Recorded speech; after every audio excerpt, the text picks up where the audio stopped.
And tonight I have a post from Louis Lafontaine, Carl Jung, Depth Psychology, Site.blog, called What I Have to Tell About the Hereafter.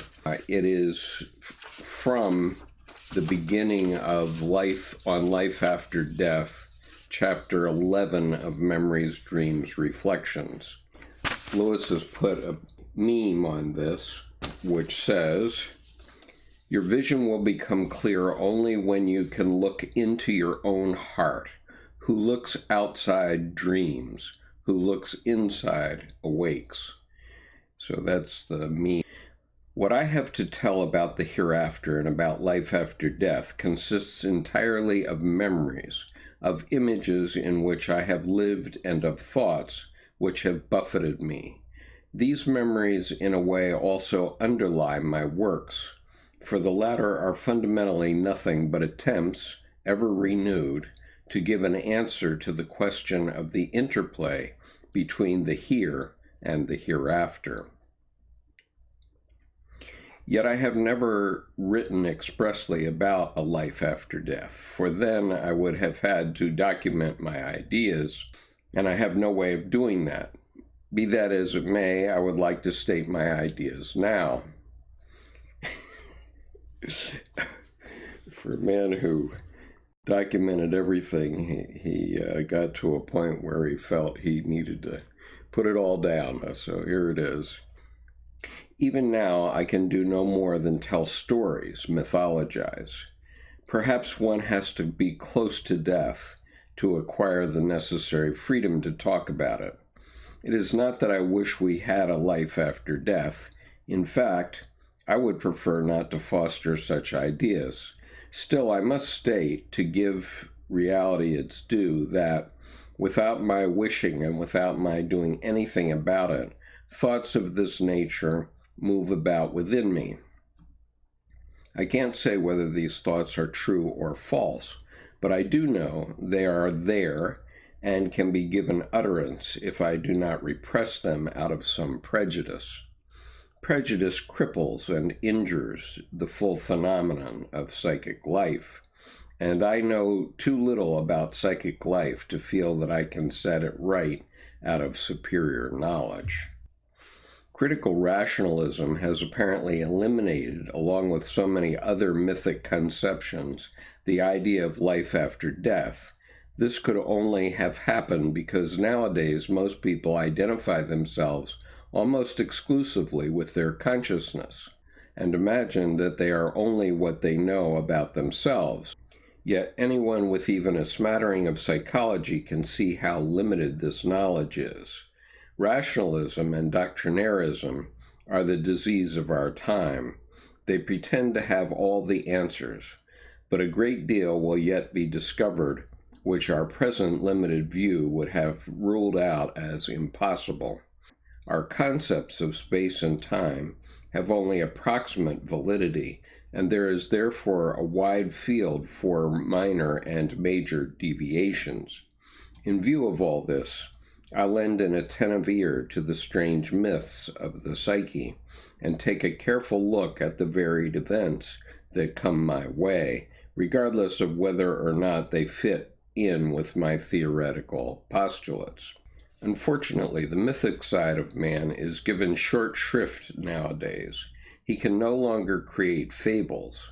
As a result, a great deal escapes him, for it is important and salutary to speak also of incomprehensible things. Such talk is like the telling of a good ghost story, as we sit by the fireside and smoke a pipe. What the myths or stories about a life after death really mean, or what kind of reality lies behind them, we certainly do not know. We cannot tell whether they possess any validity beyond their indubitable value as anthropomorphic projections.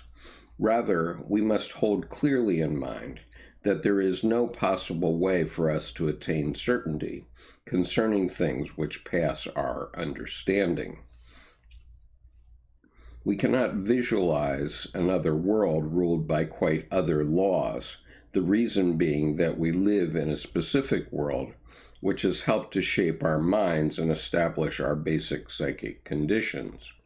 We are strictly limited by our innate structure and therefore bound by our whole being and thinking to this world of ours. Mythic man, to be sure, demands a going beyond all that, but scientific man cannot permit this. To the intellect, all my mythologizing is futile speculation. To the emotions, however, it is a healing and valid activity. It gives existence a glamour which we would not like to do without, nor is there any good reason why we should. Parapsychology holds it to be a scientifically valid proof of an afterlife that the dead manifest themselves either as ghosts or through a medium and communicate things which they alone could possibly know.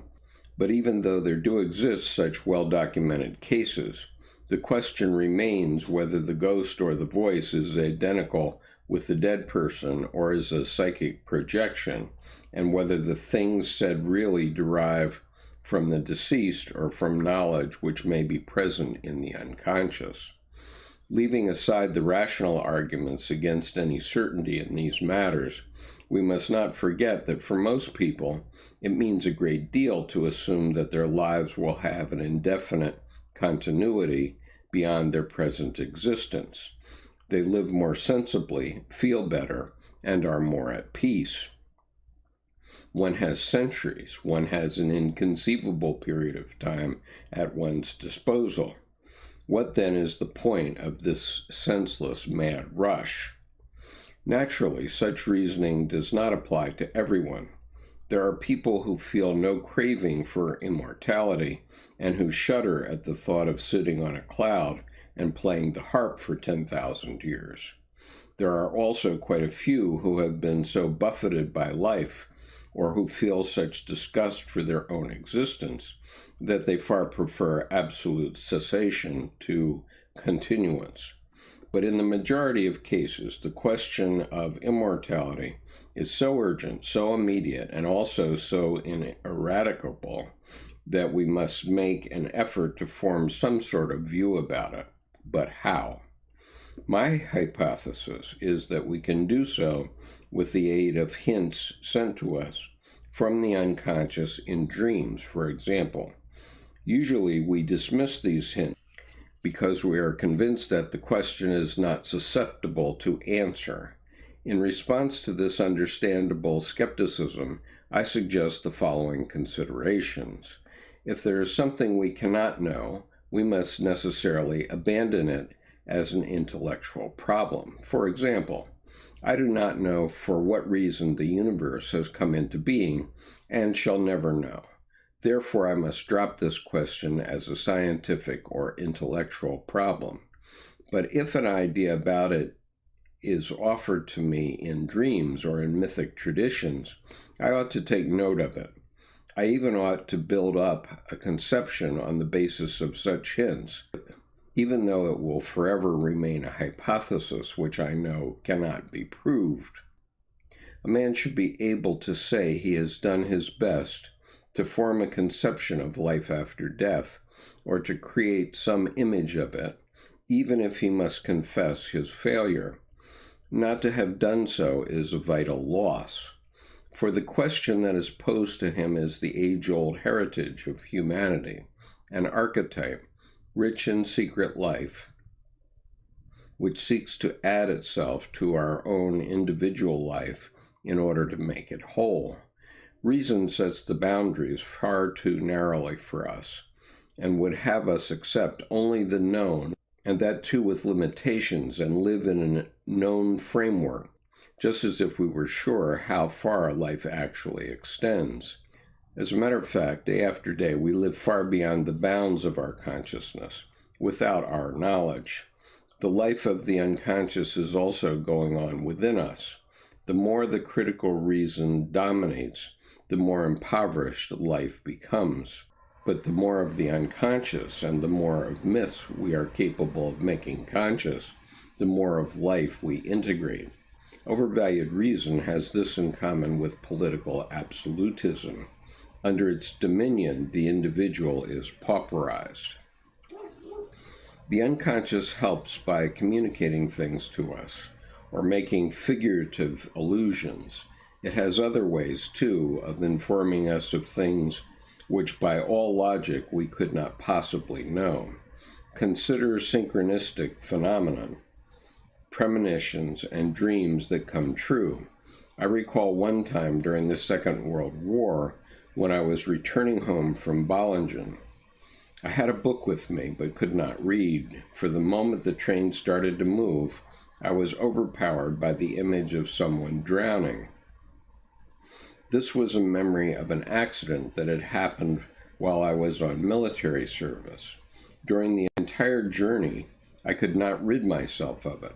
It struck me as uncanny, and I thought, what has happened? Can there have been an accident? I got out at Erlenbach and walked home, still troubled by this memory.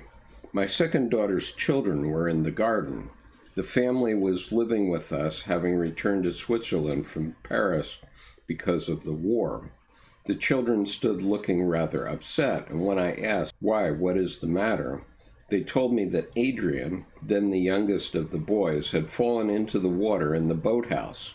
It is quite deep there, and since he could not really swim, he had almost drowned. His older brother had fished him out. This had taken place at exactly the time I had been assailed by that memory in the train. The unconscious had given me a hint. Why should it not be able to inform me of other things also?